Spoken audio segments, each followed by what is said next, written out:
Charlie, how are Hi, you, sir? Chris. I'm good, mate. You? Todo bien. Can I say that? Todo bien. Sí, perfecto.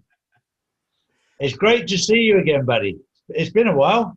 Yes, it has. It's interesting times, isn't it? I think the whole podcasting thing just keeps us incredibly busy. I think I'm on 4 hours sleep today. I don't recommend that from a life coaching perspective. We're learning it's much more important than I think we realized. And these people that used to do the 4 hours sleep and catnap during the day, like the Margaret Thatcher's famous thing, they're now linking it to things like Alzheimer's. So Mhm. I don't recommend it. But on the other hand, your YouTube channel's not just going to get given to you, is it? It's not, but you would know this better than anybody. I was speaking to a former, um, I won't name the regiment, but a Secret Service officer the other day that had been in it for a number of years. And I said, what was his biggest fear? And that was his biggest fear, sleep deprivation. Yes. Yeah, I suffer from it a bit because I've still got this kind of tinnitus in my ears from when I took painkillers Yeah. when my I was disabled with my back for a couple of years and came off those opiate medication. I just developed this ringing in my ears, and it kicks in around about 4 or 5 in the morning, and once it's woken me up, that's it. There's no sort of snoozing or anything. Yeah. So yeah, I'm going to be looking at. I'm not going to say the name of it because I know it doesn't go down too well with our sponsors here, but a sort of cleanse that's let's just say it's an alternative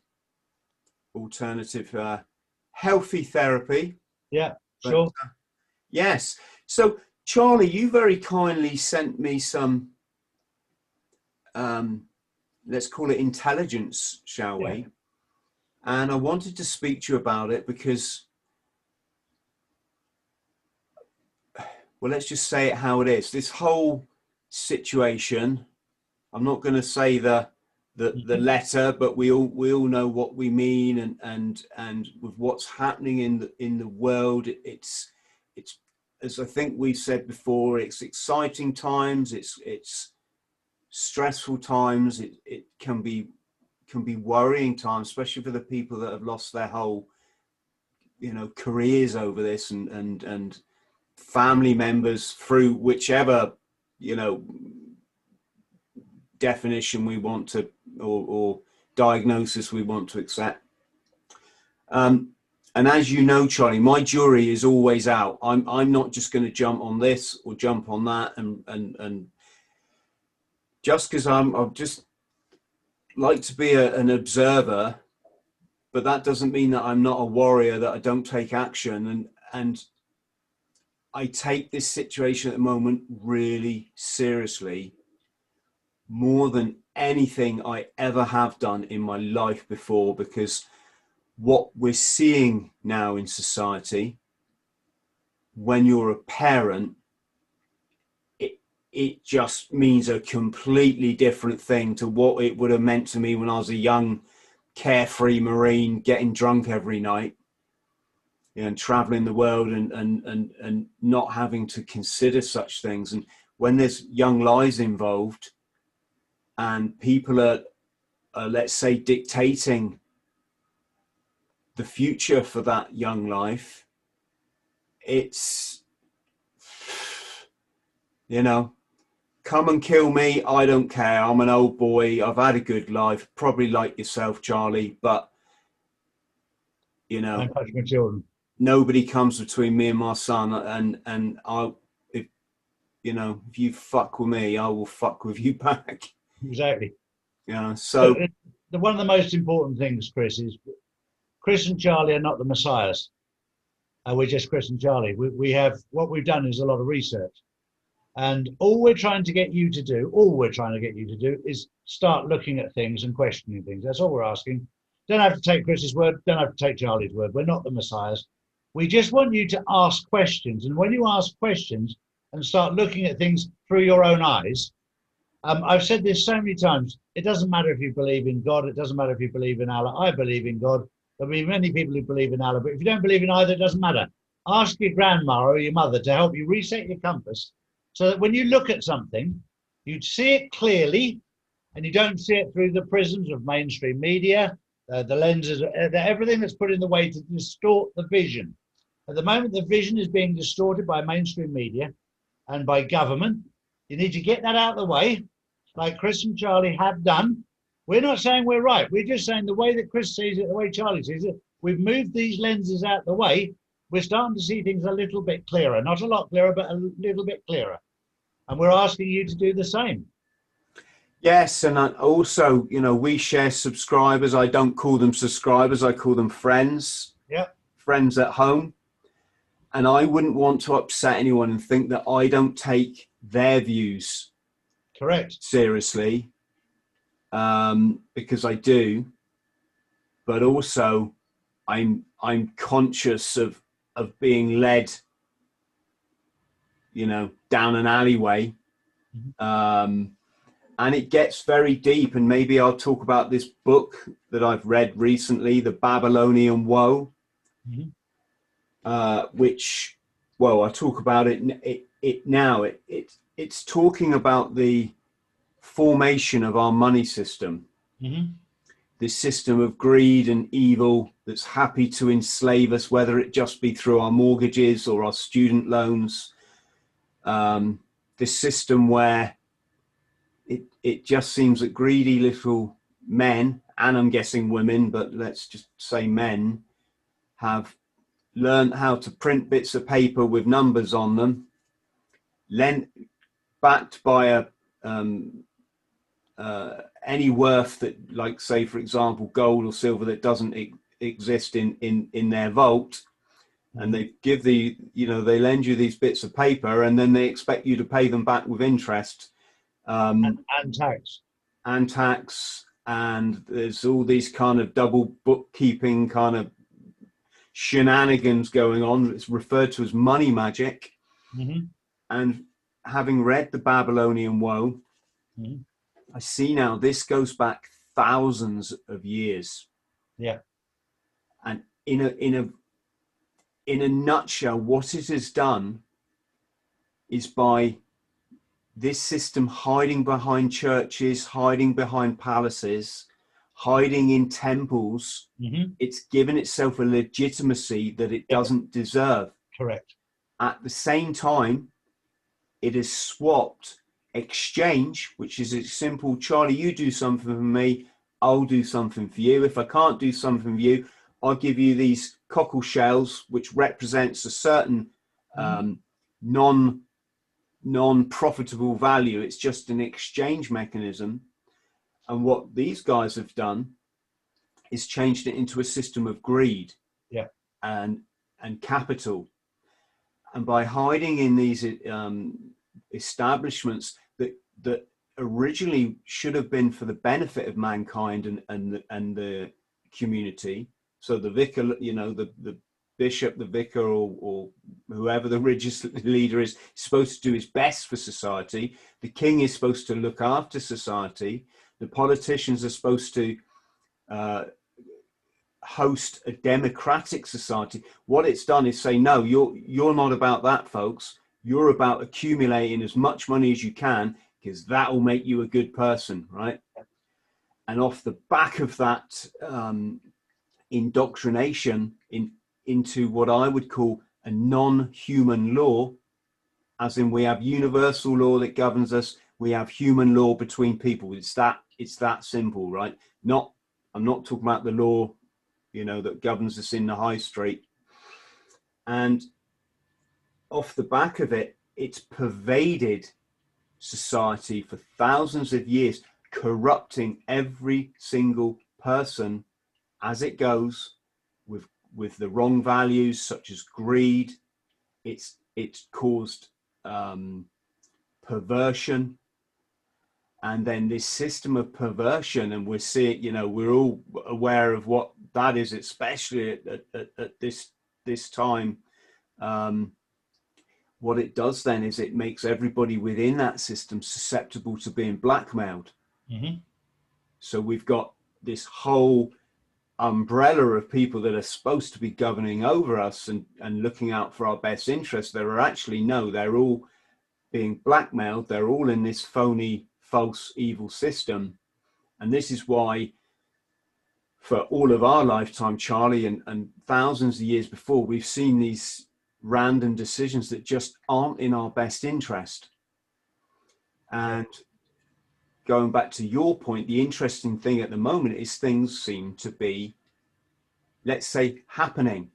Yeah. I don't know changing, because it's everything I've come across so far has just been words on an internet page or kind messages that people have sent me and said, Chris, are you aware this is going on in Rome or Greece or, you know, in the underground of so-and-so? And I'm like, yeah, I'm aware it's supposed to be happening. Mm-hmm. But all of it, as far as I'm concerned, Charlie, is if we don't address this central vein of evil that's pervaded and perversed our society for thousands of years, and it's cemented, and these guys know what they're doing. Yep. They are not stupid. Yep. They probably know what bloody color boxer shorts I'm wearing, Charlie. Yep. You know, they know the sun, the moon, the stars, history, physics, chemistry. They know the patterns in society, the sun side, you know, everything, right? And this is why I say, just hold back a bit before I'm going to accept that, you know, brings me on. And I'm sorry, folks, I know I'm being long-winded. I just need to sort of set the table out of why I wanted to talk to Charlie. This brings me on to this Nesara and Gesara that I'm hearing about, that sounds as if it's attempting to address this issue. I'm not the most informed guy in the world. I mean, I do my best. I've studied my whole life. I certainly, you know, took the red pill a long time ago, but I won't profess to know, you know, what a gold standard, how that, what, you know, whether by maintaining or reinstalling the gold standard, that is actually going to get rid of this, or whether it's just going to make it worse, or just create a separate system that's just as bad.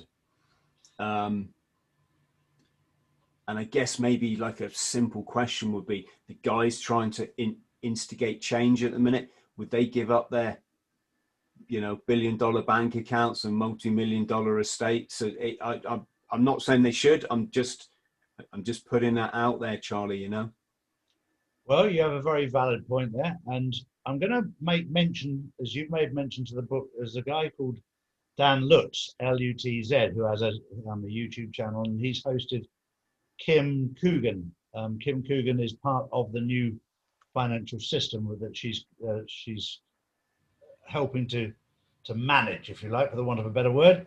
But she explains the old system and all the different levels of coding, so that we can start to understand, because you won't be able to understand Nesara and Gesara and why we're doing something unless you understand the history of what's gone before and the corruption and the evil that Chris alluded to there.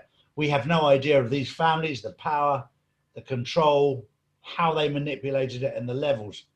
And she explains it on Dan Lutz's YouTube channel very, very clearly.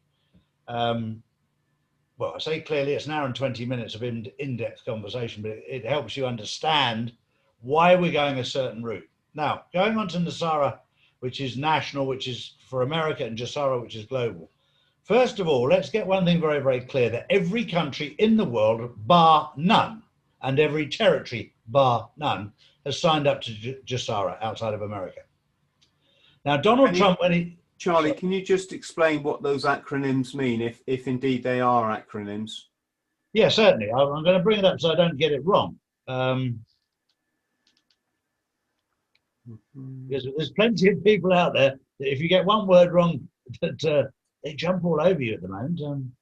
It's just on words. But so Nesara, let's go with Nesara first. It's national. One second.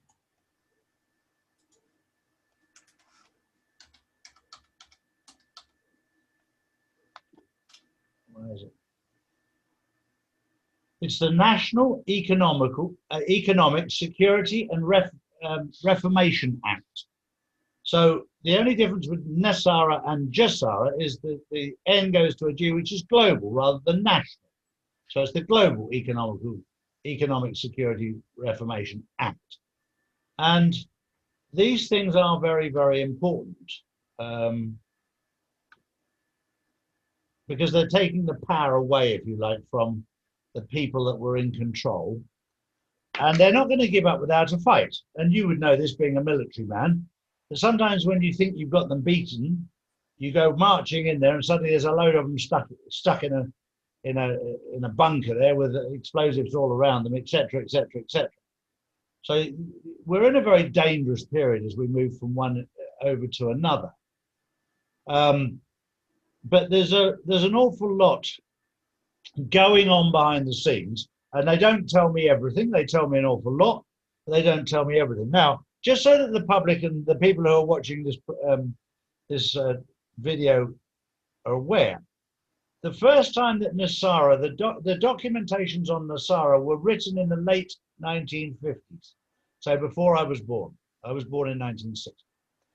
And they were going to be implemented in 1963, I think it was. Yeah, 1963, for the first time. And John F. Kennedy was the man that was going to implement them.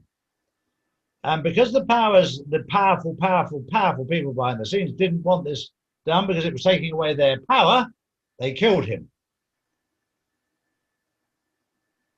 So the powers behind the scenes are incredibly dangerous. So that was the first time that Nesara was going to be launched, 1963, by John F. Kennedy. When he made that speech, sorry to interrupt, Charlie, but when JFK made that speech about the dark element in, it was almost haunting, wasn't it? It was, yep.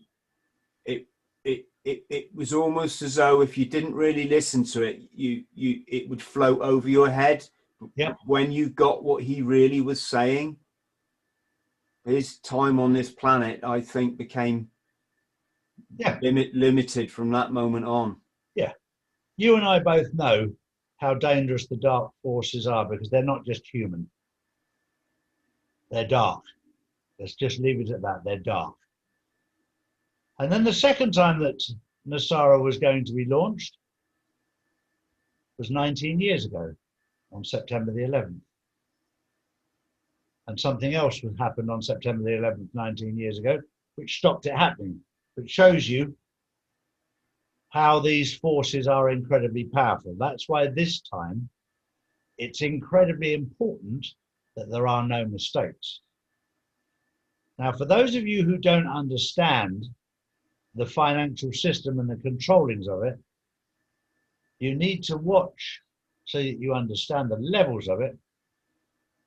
Kim Coogan on Dan Lutz's YouTube channel explaining the different levels of banking, because you think you know who's at the top of the bank and you think you know the different levels, but there are 8 different levels, and she is actually on the 9th level.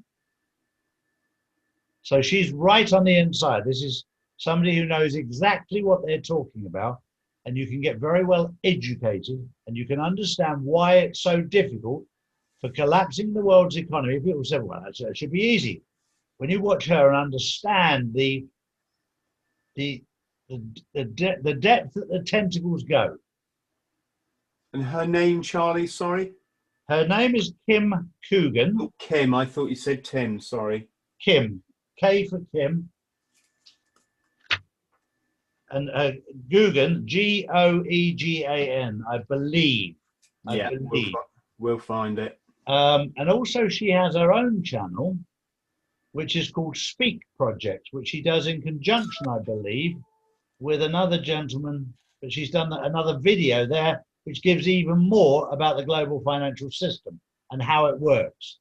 And this, for people who don't understand how complicated the problem is, will give you an insight into why this fight and this battle has taken so long. I was assured right from the start that the battle had been won because the people at the top had been taken out. But there's still, the tentacles are still there flapping away and causing trouble. We're nearly there. But you'll get an idea of the in-depth issues and also the distractions that have needed to happen. And we all know the distractions of whatever it is. All these are distractions. I've said it from day one.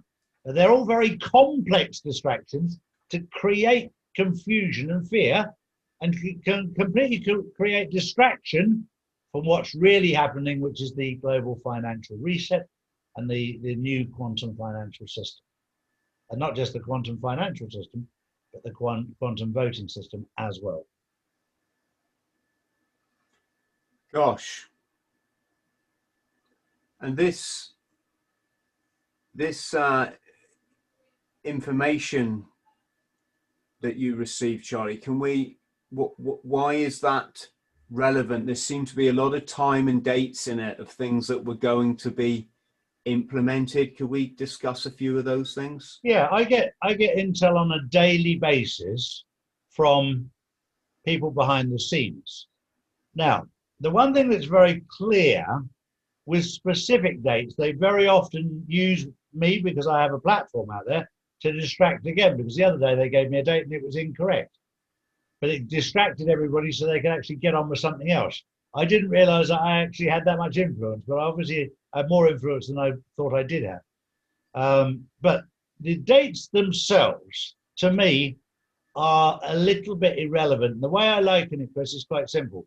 I live down in Malaga, and if somebody says to me, Charlie, you're going off to Madrid today, I say, fine. What part of Madrid? Okay, you're going to the airport. Now, I know how to get from Malaga to Madrid, but I don't know what's going to happen. I don't know if it's going to be rainy, sunshine, or snow. I don't know if it's going to be roadworks, accidents, or something else.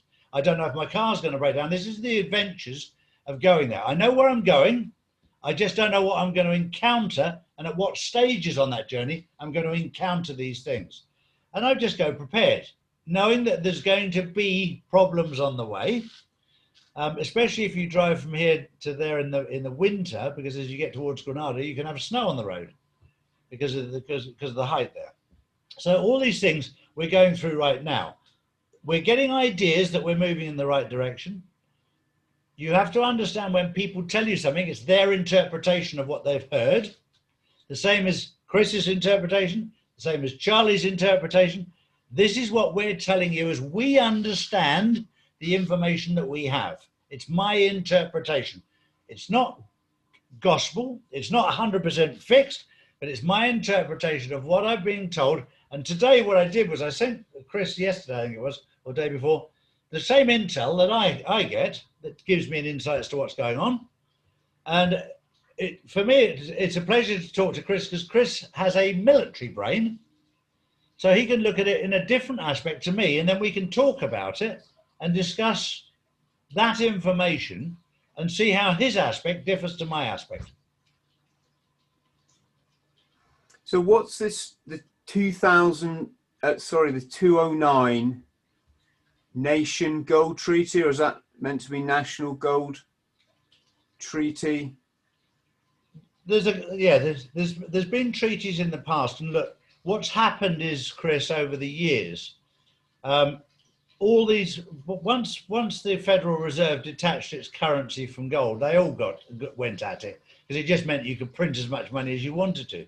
In the old days, before we had physical currency, you had coins, gold coins, and for the people who know this, they used to snip bits off the side of it for little bits less in weight. But gold was the currency and silver was the currency. And this was a way of trading, bartering, but then the tax man got involved, so they needed to keep an eye so they could have a bit.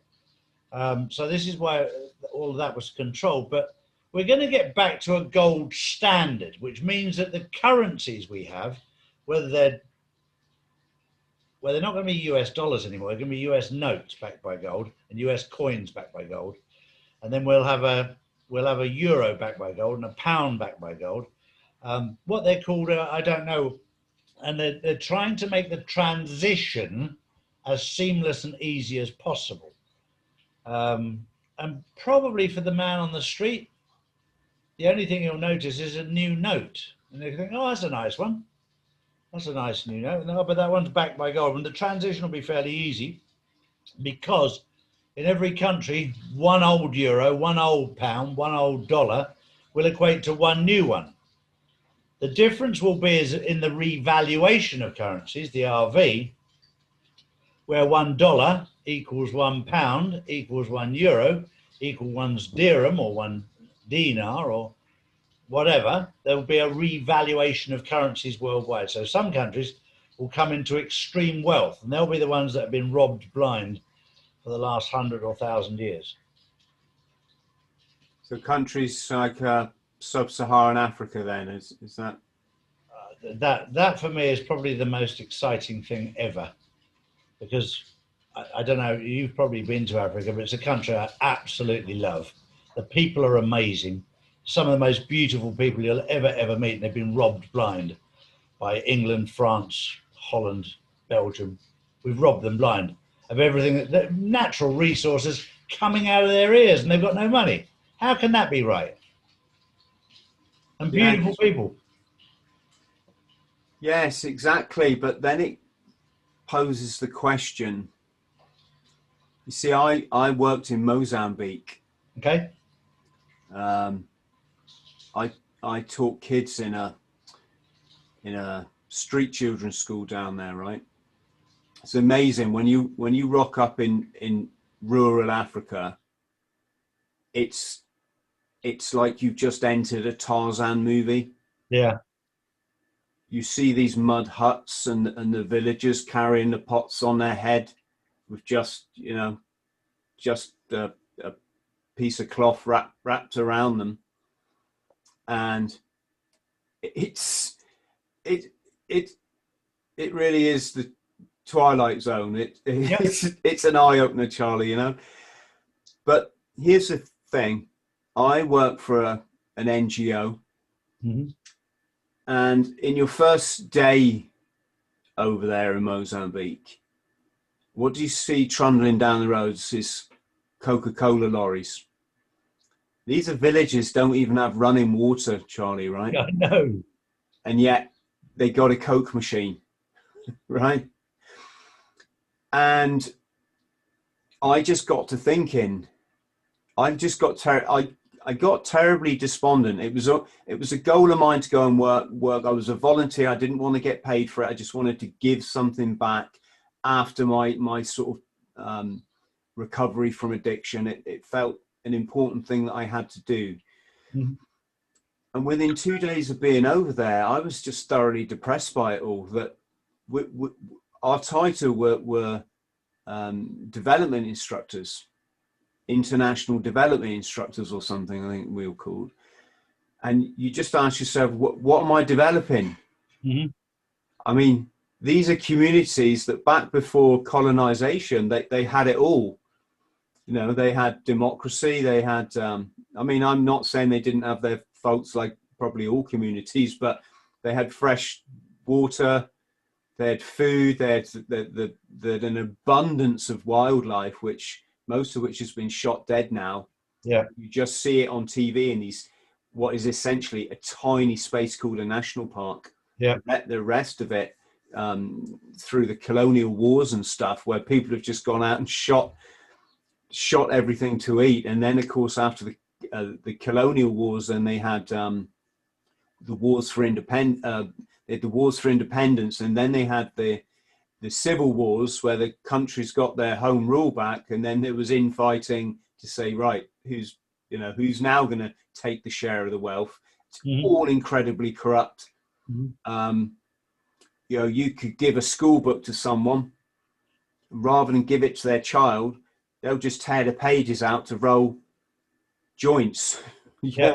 That's at the low level. At the politicians level, the money coming in it's just going in, and I'm making no judgment on this. This is what happens when you you charge into someone's country and try and modernize it when they're, I don't know, let's just say 1,000 years behind you, or whatever the statistic. Yeah, you have to bring them with you. You know, the biggest problem is when people have gone into those countries, they've gone in as a white man going, oh, we'll do this for you, we do this for you, we do this for you. Rather than going in and say, I'll tell you what, why don't we work together to try and do this together? And I've learned this a lot with Michael Tellinger from South Africa, with his One Small Town project. That if you go in and get them to build their own, all you need to provide these people, all you need to provide them is electricity and clean water. That's it. And then educate them to build for themselves. But I know, having lived in Africa myself, that the minute I remember in South Africa, in north of Johannesburg, in Warmbaths, where some white guy had gone and built a school for them. Well, within a week they'd burnt it down. They didn't want that. It's the way you go in. You go, you know, they say, oh, you've come in here, you're doing this. But if you just go in, forget building schools, forget building hospitals, forget building houses.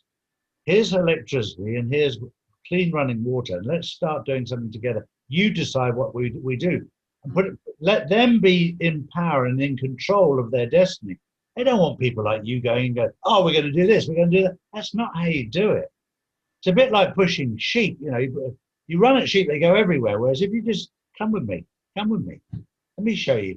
I'll give you clean water, which is what they need, and electricity. The rest falls into place. Yeah. The issue I was getting to, Charlie, is that all of what you just said there, yes, perfect. What a great scenario. But I went for a run the other day. One of the videos I make when I'm putting it on my Instagram or whatever it might be is I'll stop in the woods and I'll just say, look how green it is. You know, as you know, I'm very big on the green diet. It's what's kept me perfectly healthy without any illness. For 17 years now. Mm-hmm. My back, incidentally, was an injury. It wasn't an illness, in case anyone's thinking I'm double talking here. But I stop in this forest, and it was just beautiful, and it's right in the city, so it's just a little sort of oasis I used to love to run through. Mm-hmm. That's all gone. Mm-hmm. Literally, they've sawn the trees off. They've left all the stumps, so it looks ugly. Mm-hmm. On a side note, someone said to me, oh, they'll grow back. The trees that are the trunks are that wide, and you chop them off at the back. Do they?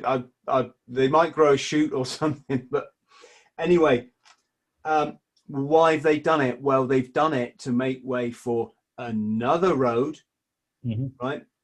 I remember the 70s, and I'm sure you do, Charlie. It was beautiful driving down to Cornwall to the beach.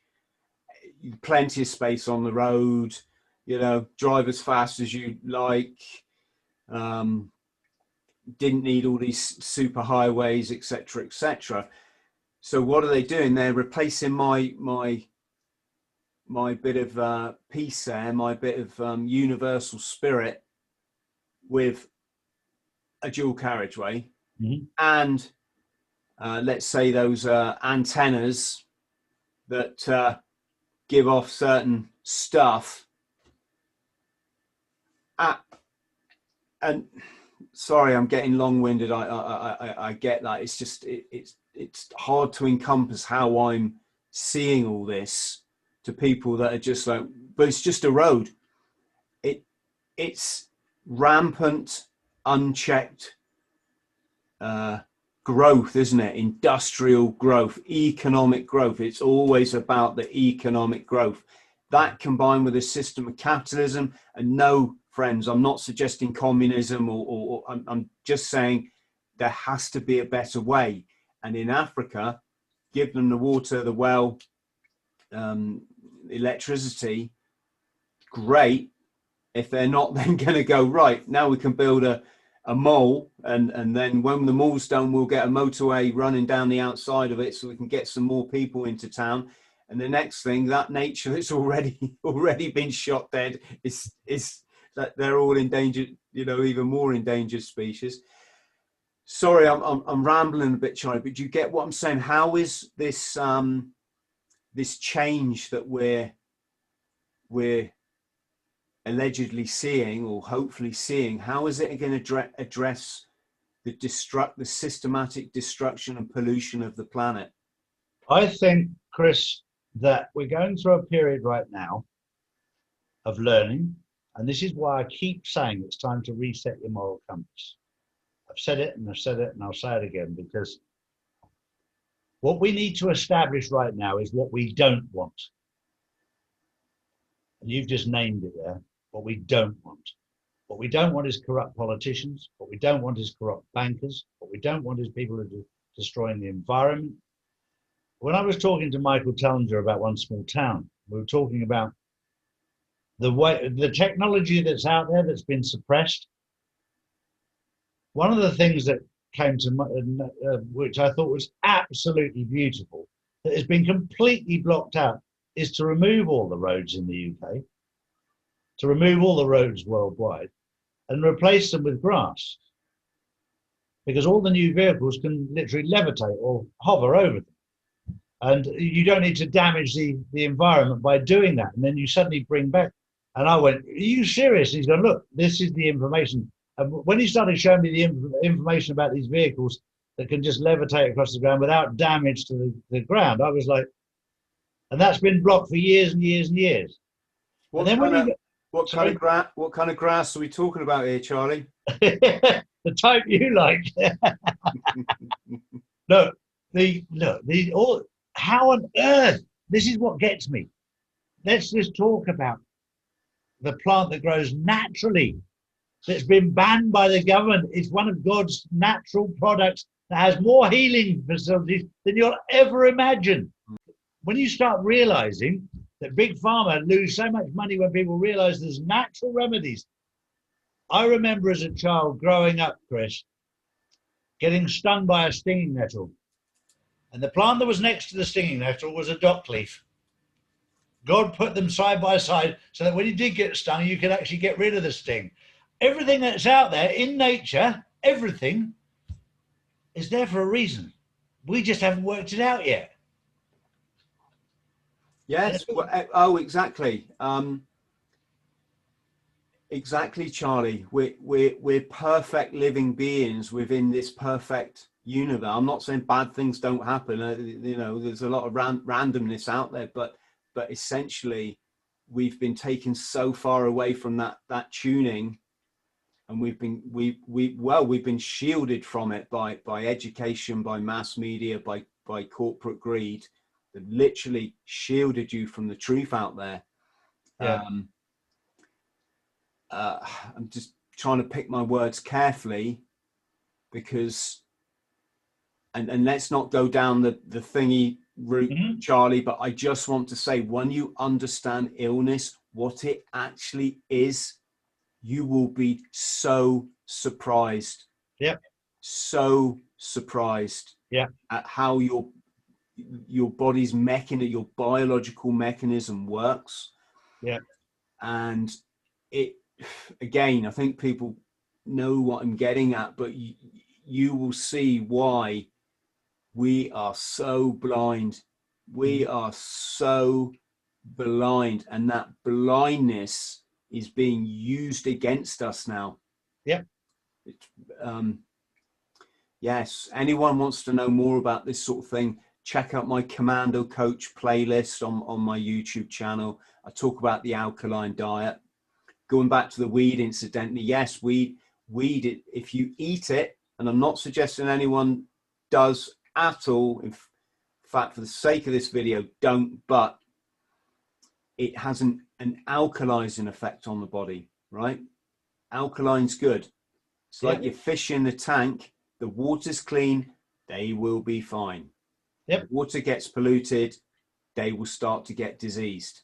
Correct. Same with your body. Alkaline is good.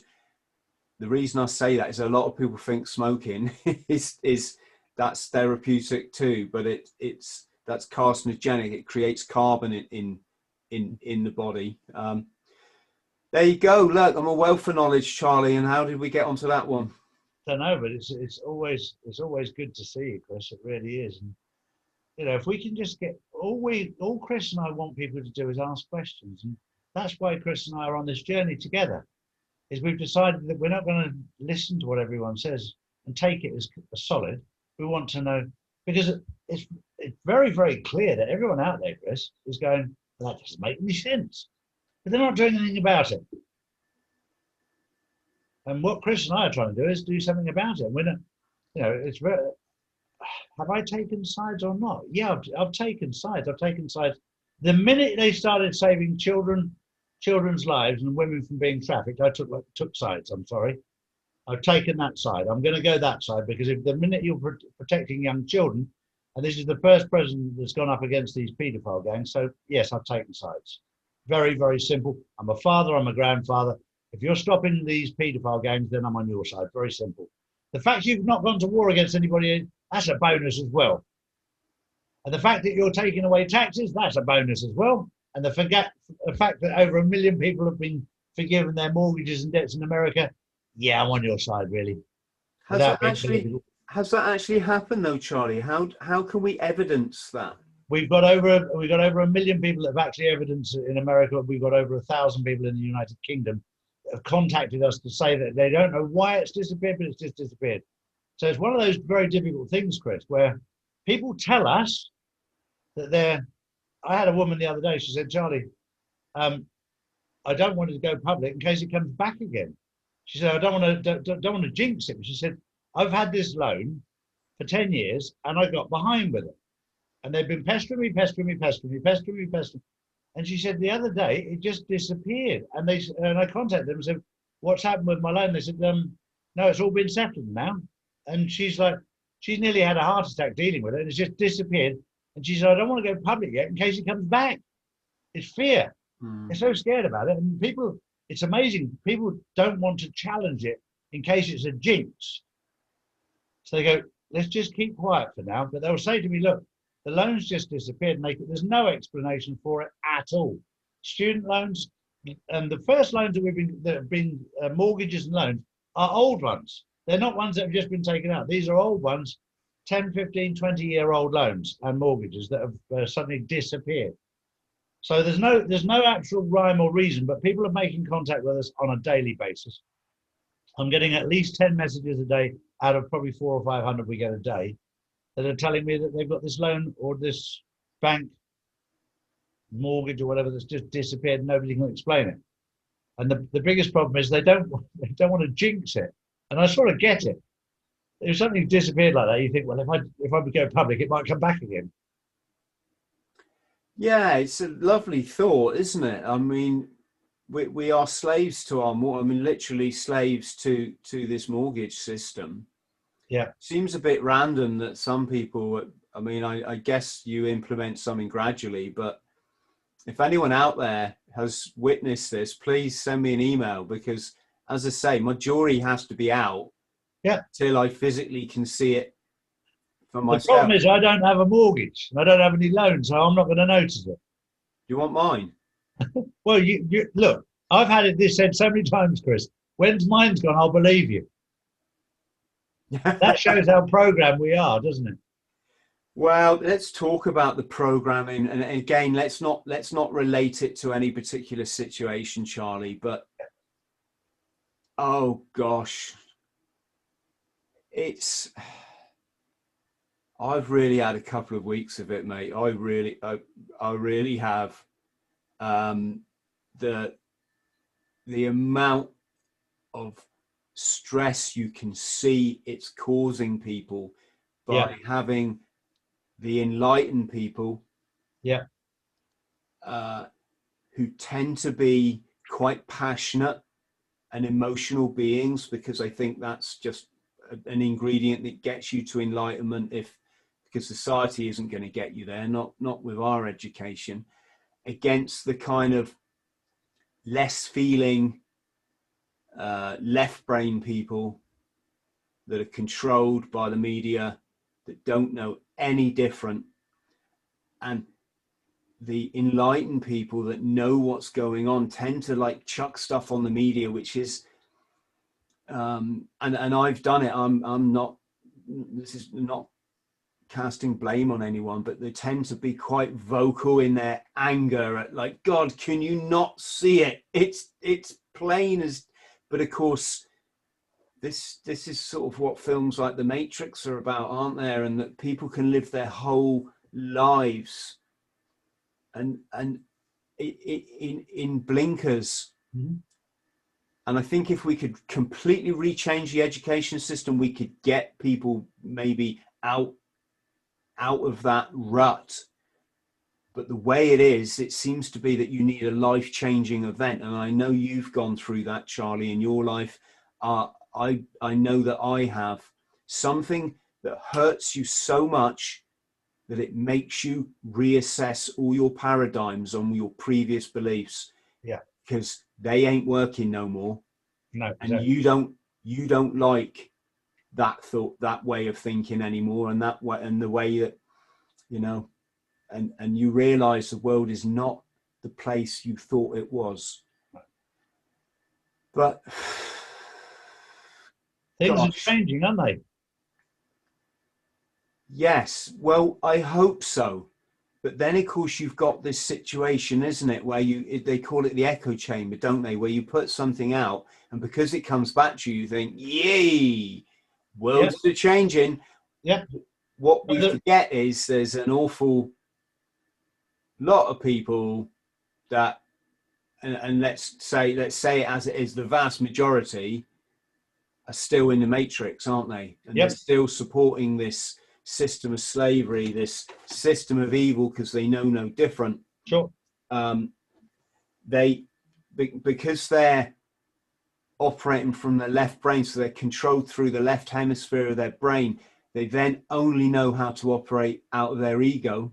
Mm-hmm. This isn't a blanket rule, but they tend to be reactionary. So if you put your point of view to them, they can't have a rational conversation back. So, Chris, how do you know that? I mean, you're a guy, Chris, let's be honest. You've lived, worked and traveled in 80 countries across all 7 continents. You've been to the extremes of mental health and back again. You've written best-selling books. You're the only person I know that's ticked every item off your bucket list. Like, maybe I should listen to you, dude. Maybe you kind of know something I don't. We don't get that, Charlie. We get, huh, oh, and they say the conspiracy word, don't they? It's so programmed that all they can come out with is the blueprint that's been stamped into them. And they've done absolutely no research. And don't know how to, though, Charlie. No, you know, that's true. Don't know how to. I said to someone the other day, these events that happened in New York, 20 years ago, it's da-da-da-da, and just went, oh, I don't know about that. And that was it. That was the end of the conversation. Yeah. There was no, oh, tell me more. I didn't, I'm not aware of that. It's not saying they have to believe it, but it's that there's this certain disconnect that society is programmed into. And again, Charlie, I'm sorry if I sound like I'm being mean to people. I'm really not.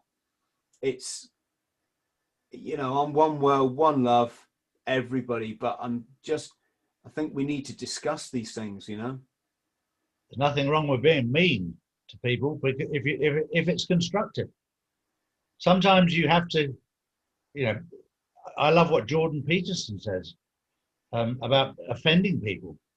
You can never establish truth unless you're prepared to push those boundaries. And offending people get offended at the slightest thing at the moment. Oh, you offended me. That's your issue. It's not my issue. It wasn't meant that way. It was constructive. There's a difference between criticism and constructive criticism. If you're doing something in a constructive manner and people get offended, well, that's their problem. They need to actually get a backbone. But yeah, there's a lot of jellyfish out there, Chris, that get offended at everything. You can't talk to them. They don't see it. And it's a bit like a sheep that's lost. If you chase it, it's going to run everywhere. You just have to keep whistling and hoping that one day, when it's banged its head enough times, it doesn't knock itself out, but it wakes itself up.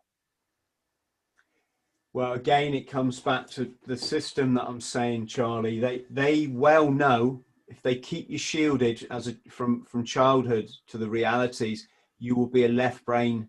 Yeah, you'll correct. be controlled by that hemisphere. It goes back to the Bible when Adam and Eve went east of Eden. That's talking about that's symbolic of mankind's thinking. When you go into the right hemisphere, your left is your control, it's your follow, it's your do, it's your people that stick to the rules, your job's worth. Your right is your love, your empathy, your creativity, your kindness, living in your upper self and not your kind of animal lower self, to put it in kind of Eastern philosophical terms. And this system knows if it can keep people in the left, they'll be angry, reactionary, they'll be obstinate, they'll be stubborn, they'll be spoiled, they will never grow up. And therefore, not only can the right brainers ever rationalize with them, but they will create so much bitterness and hatred in society. Because they only know how to react. And what are we seeing at the minute? Seeing people reacting against other people. And so that old expression, is it? The enemy is out there. Yeah.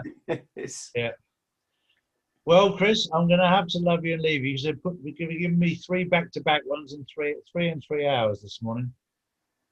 Yeah, you're working hard, Charlie.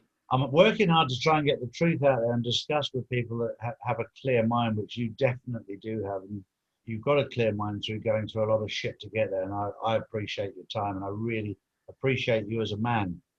And I don't use that word lightly. You've become a man through an awful lot of pain and suffering. And I think you're a role model for so many people who've had addiction issues, had problems in their life, that you can come through it if you open up the right-hand part of your brain. Yes, exactly. And you take on the alkaline diet, folks. Come on, it's not difficult. And follow Chris, because he's a man that's not just talking about it. He's experienced all of this, and he can guide you and help you from first-hand experience. And there's nothing better than that. So I mark my words, follow Chris and listen to what he has to say, because he has so much constructive information for people who are struggling right now. It doesn't matter what your struggle is, but whether it's gambling, whether it's alcohol, whether it's smoking, whether it's sex, whatever it is, they're all different addictions. There's all kinds of things and just getting control of your life and connecting with what's true in you and connecting with yourself. So love yourself and to understand yourself and care for other people. Yeah, if you're struggling, folks, come to I've got a community Facebook page I've just set up. It's called One Life. Smash it, because, I'll share it in the link, Chris, below. Yeah, just come and join us, because I think too many people wake up, they don't know where their life's going. That in itself creates unhappiness. And the actual way out of that, it's quite simple, Charlie. It comes down, I could probably list the 5 things on one hand that you need to do, and none of them are very taxing. They're all incredibly simple, and then you can come and join us in paradise, because I ain't going nowhere.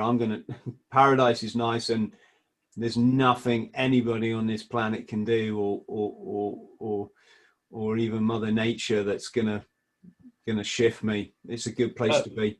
Perfect. Thank you very much, Chris. Always a pleasure. Nice one, Charlie. Look after yourself, mate. You too, buddy. Thank you, everybody. Hello, friend. I hope this finds you well. My name's Chris THRALL.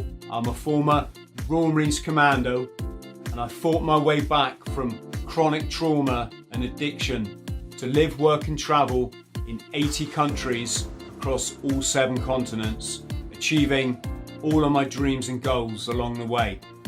Now I pass my simple system on to other people, but I can only help you if you like and subscribe.